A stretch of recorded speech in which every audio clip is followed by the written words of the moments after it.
Alors d'autre part, vous savez qu'il y a un projet de loi famille en cours de préparation, qui est préparé de manière très mystérieuse. On change de méthode, on change de calendrier tout le temps, et en particulier, toutes les associations familiales sont exclues des préparatifs de cette loi famille. C'est quand même un comble.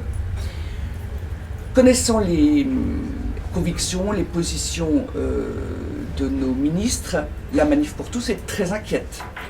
Et d'autre part, ce qu'elle découvre petit à petit, au gré des desiderata du ministre de ce projet de loi famille, nous inquiète beaucoup. Le statut du beau-parent, c'est une question extrêmement importante. Le statut du beau-parent, nous y sommes opposés très fermement.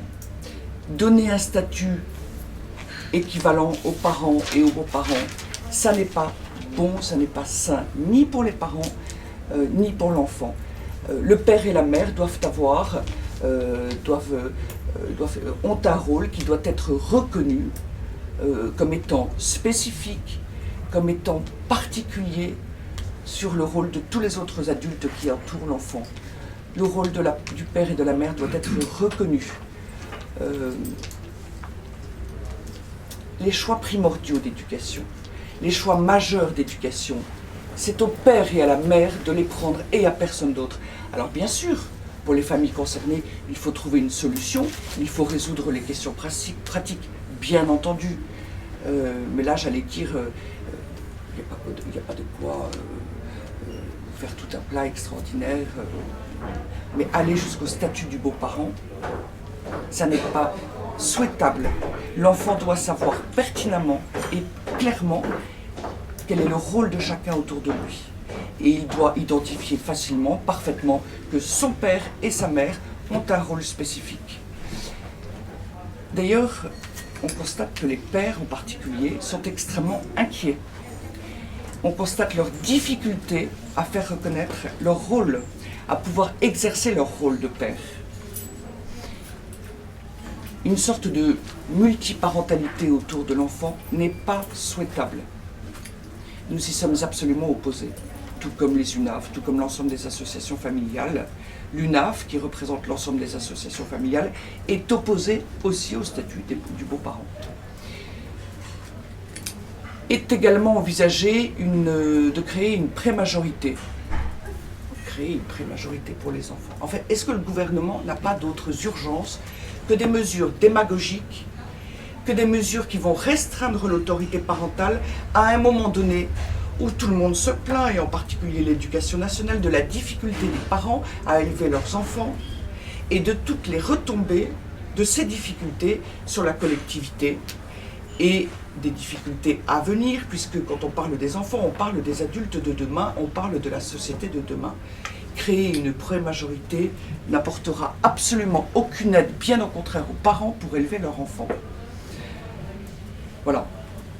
Ce projet, pour le peu qu'on puisse en savoir, puisque tout ça reste assez flou, peu déterminé, ce projet nous inquiète beaucoup, ne nous semble pas partir pour aller dans le bon sens, et il vise notamment pour objectif la protection de l'enfant. On paraît être loin de protéger les enfants en réalité. Simplifier la vie des adultes, pas sûr non plus. Voilà. François Hollande a annoncé hier que la cotisation famille des entreprises d'ici 2017 serait supprimée et qu'on trouverait une autre manière de payer des prestations sociales. Donc on est en train, comme nous l'annonçons depuis des mois et comme nous le prévoyons depuis des mois, de mettre totalement par terre la politique familiale. La politique familiale, elle a été bâtie sur un apport, une aide des entreprises aux familles. Pourquoi ? Parce que les familles élèvent des enfants qui demain travailleront, qui demain contribueront aux besoins du pays et qui demain dépenseront aussi, puisque ces enfants deviennent des adultes. Et donc une contribution à la vie économique du pays qui est majeure, et c'est la raison pour laquelle les entreprises contribuaient, aidaient, et c'est la raison pour laquelle l'État investit dans la famille. Il investit, il prépare l'avenir, l'État, c'est bien son rôle. Alors qu'on cherche à alléger les cotisations, très bien, mais que l'État, qu'on coupe, qu'on casse qu'on veuille mettre fin à ce lien entre les entreprises et les familles, c'est incompréhensible, et que François Hollande ne sache même pas dire quelle autre solution il envisage, c'est tout simplement absolument irresponsable. Les prestations sociales, c'est extrêmement important.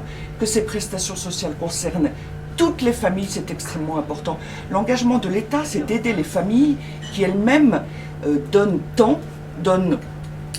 de manière immense pour la société.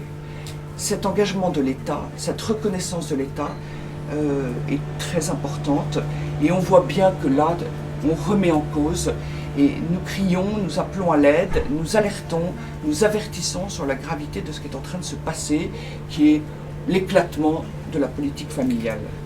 De la politique familiale, il y a la politique sociale d'un côté, qui n'a pas à être payée d'ailleurs forcément par les mêmes organismes, politique sociale qui est très importante, mais la politique familiale concerne l'ensemble des familles. C'est un investissement de l'État, c'est coûteux, très certainement, mais c'est fondamental pour l'avenir du pays, l'avenir humain, l'avenir économique du pays.